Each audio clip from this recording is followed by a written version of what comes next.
Well, g'day guys. In today's 2-minute tips, I'm going to show you how to use your emergency key to start your bike if you've lost your factory key fob or the battery's dead in it. If that's something you need to do, stay tuned.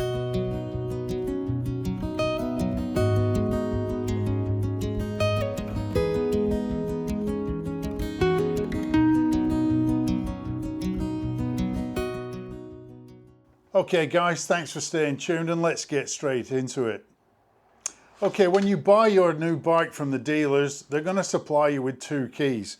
The first one is this one for the keyless ride, and it's also got a blade key for opening up the seat and for the GPS sat-nav cradle here. Okay, so you're going to get that one, and they're also going to give you this one that's like a hard plastic key. This is your emergency key. Now, I always keep this somewhere safe. Obviously never on the bike because I don't want someone to find it and ride off with it, but I always have it with me just in case the battery in this goes dead or, heaven forbid, I lose the key. All right, so this is how it works. The range on the key fob is about 1 meter, so I've moved the key fob down to the other end of the garage so we can test turning the bike on and off.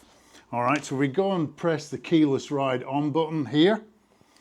You can see that we get this little red blinking light down in the bottom left-hand corner of the TFT, which indicates that either I've got a dead battery in my key fob or the key fob is out of range, as it is now. In this case, now we need to use our emergency key to start the bike, and I'll show you how we'll do that. Okay, so if we look under the rear mudguard or the fender of the bike, we need to locate this round area, and that's where there's an antenna or a receiver for the emergency key. So we need to hold that in position whilst we reach around and press the on button. So it's quite tricky. You either need long arms or you need a buddy with you to help you out. So I'm using my left hand to hold the emergency key up to that indentation that I just showed you, and then I can go over, press the on button and fire up the TFT.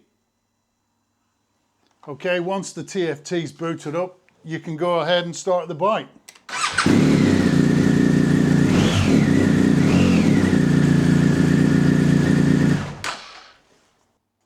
Well, there you go guys, it's as simple as that. Now, if you do need to change the battery in your key fob, head over to this video for a quick 2-minute tip.